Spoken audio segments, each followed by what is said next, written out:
Okay then, so first of all we need to just put a new synth in. I will just go for one of the other synths just to show you what they kind of look like, but again you can just start to drag these in and explore them yourselves. Looks kind of complicated, but it's not too bad. There's a few things going on here. If I push the keyboard, got an immediate sound. I'll work with that sound. If I go and I look, I can see other sounds, and if I go into my Subtractor folder, which is the one I'm using, I can see different effects. So now we're in here, let's just try something else out. Oh, too much.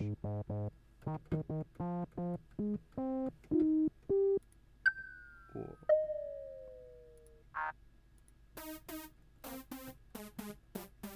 Pretty cheesy, corny sound, but let's go for it. Let's try it out.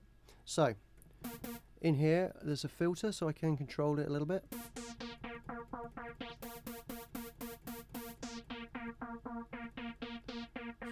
So take it down to about there. And if you twiddle and play with these little knobs all around here, you'll find that this can do some crazy stuff and some really cool stuff. But for the time being, we'll leave this one alone and we'll just move on to the arpeggiator. So, if I go down to the bottom, I see the arpeggiator here. And if I drag this one in, well, we know what our sound sounds like. It sounds like that. Put the arpeggiator in, push the keyboard, it's doing that.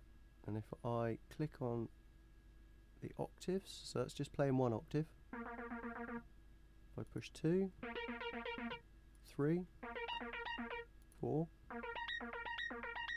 so that's pretty cool. That gets you making some interesting sounds straight away.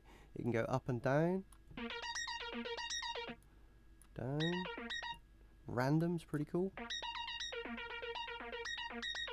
It's going to make it sort of do crazy stuff. So I can use my random. I'll go with a 4 octave. If I pull this one down, it just can make the end of the sound be a bit shorter. So if I show you.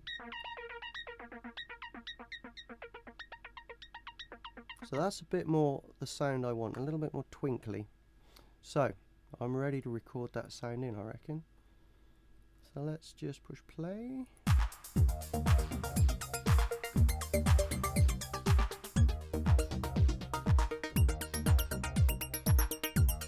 Okay. So I'm going to set my loop playing and I'm going to record something in.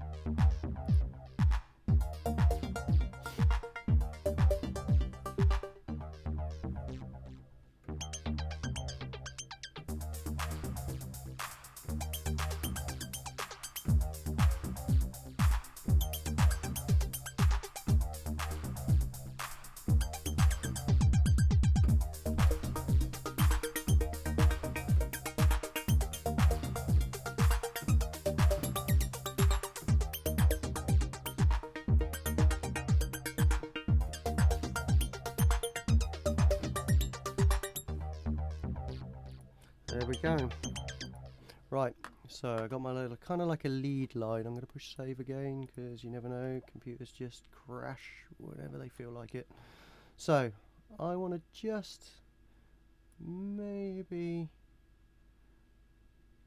add a little bit of effect to that as well. So let's put a distortion on it. This is going to make it sound really loud to start with, but we can bring it back, make it sit in the mix a little bit better.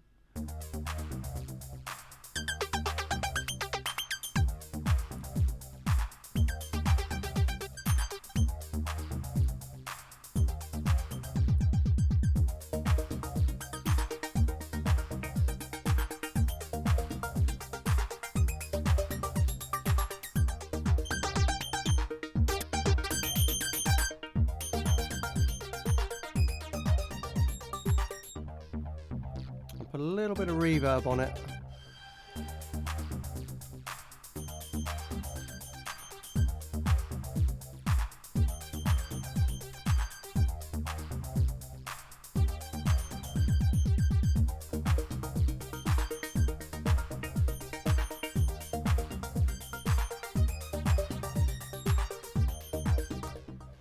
Okay, I'm pretty happy with that.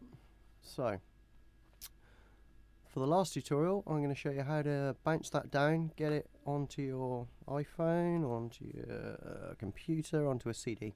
So, we will move into the last tutorial on just getting it off and getting it into a DJ's hands.